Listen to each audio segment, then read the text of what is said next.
ഒരുപക്ഷെ ഒരു big exclusive ആയിരിക്കും. നമ്മളൊക്കെ ചെറുതായിട്ടൊക്കെ പ്രതീക്ഷ വാർത്ത തന്നെയാണ് അല്ലേ, അതിനകത്ത് അത്ഭുതമൊന്നുമില്ല, സർപ്രൈസ് ഒന്നുമില്ല. മറ്റൊരു വാർത്തയിലേക്ക് പോയിട്ട് വരുമ്പോഴേക്കും നമുക്ക് ആ വാർത്ത ഇപ്പോൾ നമ്മുടെ ടിക്കറിൽ നമ്മുടെ സ്ക്രീനിൽ ഏറ്റവും താഴ്ഭാഗത്ത് നിങ്ങൾ കാണാം. പിണറായി വിജയൻ ഇളവ് തുടരും എന്നുള്ളതാണ്.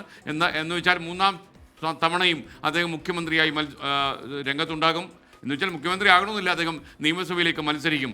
അദ്ദേഹത്തിന് ഇളവ് തുടരുമെന്ന് വേറെ ആരുമല്ല പറഞ്ഞിരിക്കുന്നത്, എം വി ഗോവിന്ദ മാസ്റ്ററാണ്. കണ്ണൂർ പാർട്ടി കോൺഗ്രസ് തന്നെ പിണറായിക്ക് ഇളവ് നൽകിയെന്നാണ് നമുക്ക് ലഭിക്കുന്ന സൂചന. ആ ഇളവ് ഇപ്പോഴും പ്രാബല്യത്തിലുണ്ട്, അത് തുടരും. കൂടുതൽ വിശദാംശങ്ങളുമായി ആർ ശ്രീജിത്ത് തത്സമയം ചേരുകയാണ് തിരുവനന്തപുരം. ശ്രീജിത്ത്, എപ്പോഴാണ് ഈ വാർത്ത? ഗോവിന്ദ മാസ്റ്റർ പ്രതികരണം നോക്കാം അല്ലേ?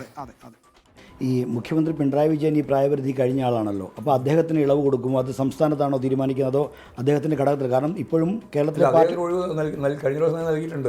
അപ്പോൾ ഇനിയും അദ്ദേഹത്തിന് ഇളവ് നൽകുമോ? അല്ല, ഇളവ് നൽകിയിട്ടുണ്ട്. ആ ഇളവ് ഇപ്പോഴും പ്രാബല്യത്തിലാണ്, നിലവിലുണ്ട്. അതുകൊണ്ട് അത് മാറ്റേണ്ട സാഹചര്യമില്ല. ഇല്ല. അല്ല, ഈ അദ്ദേഹത്തിന് അപ്പോൾ കുറച്ചാൾക്ക് കൊടുക്കുകയും കൊടുക്കാതിരിക്കുകയും ചെയ്യുന്നത് കുറച്ചാൾക്കൊന്നുമില്ല. കേരളത്തിലാകെ ഇന്ത്യയിലാകെ ഒരാളുള്ളൂ, പിണറായി വിജയൻ. കേരളത്തിലെ ഇന്ത്യയിലാകെ ഈ ഇളവ് ഇപ്പോൾ ഉള്ള ഒരാൾ മാത്രമേ ഉള്ളൂ, അത് സഹ പിണറായിയാണ്. അതെന്താ കാരണം വെച്ചാൽ കേരളത്തിലെ ഇന്ന് നിൽക്കുന്ന ഇന്ത്യൻ സംസ്ഥാനങ്ങളിലെ ഭരണം നടത്തുന്ന ഒരേ ഒരു മുഖ്യമന്ത്രി സഹ പിണറായിയാണ്. അപ്പോൾ പിണറായിയുടെ കൂടി ഭാഗമായിട്ട് പാർട്ടിയെ മുന്നോട്ടേക്ക് കൊണ്ടുപോവുക എന്നുള്ളതാണ് പാർട്ടി ഉദ്ദേശിക്കുന്നത്. പാർട്ടിയെ ചേർത്തുകൊണ്ടാണ് പാർട്ടിയും പിണറായി എല്ലാം ചേർന്നുകൊണ്ട് മുമ്പോട്ടേക്ക് പോകുക എന്നുള്ള സമീപനം തന്നെയാണ് പാർട്ടി സംഘടന. പോളിറ്റ് ബ്യൂറോ അംഗമായും തുടരും, അങ്ങനെയാണോ? പോളിറ്റ് ബ്യൂറോ അംഗം ആവണോ ഇല്ലയോ കൊണ്ട് തീരുമാനിക്കുന്നത് ഇവിടെ ഈ സമ്മേളനമല്ലോ, അത് അവിടെ തീരുമാനിക്കും.